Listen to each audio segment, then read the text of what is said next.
Arabia సముద్రంలో శ్రీకాకుళం మత్స్యకారులకు పెను ప్రమాదం తప్పింది. చేపల వేట కోసం కేరళ వెళ్లిన సిక్కోలు వాసులు బోటు ప్రమాదం నుంచి బయటపడ్డారు. సంతబొమ్మాలి మండలం దేవనాల్తాడు భావనపాడుకు చెందిన మత్స్యకారులున్న పడవ అరేబియా సముద్రంలో మునిగిపోతూ ఉండగా మరో బోట్లోని వారు కాపాడారు. దీంతో 20 మంది మత్స్యకారులు తమ ప్రాణాలు అరచేతులు పెట్టుకుని సురక్షితంగా ఒడ్డుకు చేరారు.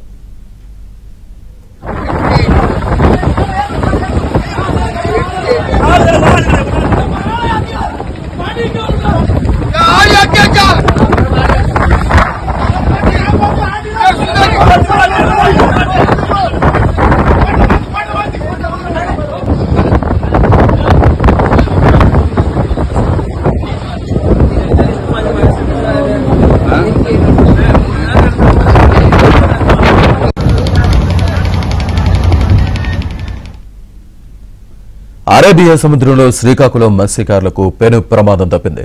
చేపల వేట కోసం కేరళ వెళ్లిన సిక్కోలు వాసులు బోటు ప్రమాదం నుంచి బయటపడ్డారు. సంతబొమ్మాలి మండలం దేవనాల్తాడు భావనపాడుకు చెందిన మత్స్యకారులున్న పడవ అరేబియా సముద్రంలో మునిగిపోతూ ఉండగా మరో బోట్లోని వారు కాపాడారు. దీంతో 20 మంది మత్స్యకారులు తమ ప్రాణాలు అరచేతిలో పట్టుకుని సురక్షితంగా ఒడ్డుకు చేరారు.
అరేబియా సముద్రంలో శ్రీకాకుళం మత్స్యకారులకు పెను ప్రమాదం తప్పింది.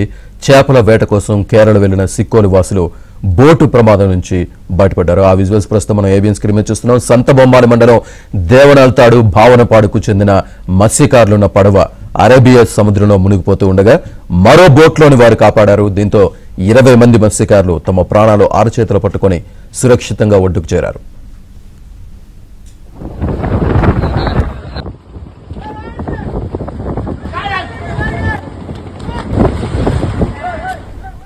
ఈ ఘటనకు సంబంధించి పూర్తి సమాచారాన్ని మా కరెస్పాండెంట్ రమేష్ అందిస్తారు. రమేష్, శ్రీకాకుళం చెందిన మత్స్యకారులు కేరళలో బోటు ప్రమాదంలో ప్రాణాలతో బయటపడ్డారు. అయితే ప్రధానంగా ఏదైతే మత్స్యకారులు శ్రీకాకుళం జిల్లా సంతబొమ్మాల మండలం భావనపాడు దేవనాల్తాడు గ్రామాలకు చెందినటువంటి మత్స్యకారులుగా గుర్తించారు. వీరంతా కూడా కేరళలో ఉపాధి కోసం వెళ్లారు. అక్కడ ఒక బోట్ లో నిన్న వేటకు వెళ్తున్నటువంటి సందర్భంలో మార్గ మధ్యలో వాళ్ళు ప్రయాణిస్తున్నటువంటి బోటు ప్రమాదానికి గురైంది. ఈ నేపథ్యంలో బోటు ఒక్కసారిగా నీటిలో మునిగిపోతున్నటువంటి విషయాన్ని పక్కన ఉన్నటువంటి ఇంకో బోట్ లో ప్రయాణిస్తున్నటువంటి మత్స్యకారులు గమనించి వారిని సురక్షితంగా ప్రాణాలతో కాపాడారు. మొత్తం కూడా 20 మంది జాలర్లు కూడా సురక్షితంగా ఉన్నట్లు తెలుస్తోంది. అయితే స్థానికంగా ఏదైతే సంతబొమ్మాల మండలం ఉండేటటువంటి 2 గ్రామాలతో పాటు మరికొన్ని గ్రామాలకు సంబంధించిన మత్స్యకారులు ఉన్నారనేటటువంటి సమాచారంతో కుటుంబ సభ్యులంతా కూడా ఆందోళన వ్యక్తం చేస్తున్నారు. అయితే ఇప్పటికే వీళ్ళంతా కూడా అక్కడ ఉండేటటువంటి ఎవరైతే వీళ్ళని అక్కడ ఉపాధి కోసం తీసుకువెళ్లారో వారితో సంప్రదింపులు జరిపారు. అయితే ఎవరికి ఎలాంటి ప్రాణహాని లేదు, అందరూ కూడా సురక్షితంగా ఒడ్డుకు చేరుకున్నారు అనేటటువంటి సమాచారం కుటుంబ సభ్యులకు అందింది. దీంతో వీరంతా కూడా ఊపిరి పీల్చుకున్నారు. మొత్తానికి ఏదైతే ప్రాణాలు కాపాడినటువంటి బోటు ఉండేటటువంటి మత్స్యకారులు ఉన్నారో వారు కొన్ని అక్కడ వీడియోస్ తీయటం జరిగింది. ఆ వీడియోస్ మనం చూస్తే ప్రమాదం ఒక్కసారిగా అంటే ఈ బోటు కానీ అక్కడ లేకపోతే 20 మంది మత్స్యకారుల ప్రాణాలు కూడా గాలిలో కలిసిపోయేది. మొత్తానికైతే ఈ ప్రమాదం జరిగిన తర్వాత ఆ కుటుంబ సభ్యులంతా కూడా తీవ్రమైనటువంటి ఆందోళన తెలిపినటువంటి పరిస్థితి కనబడుతుంది. Right, thank you Ramesh.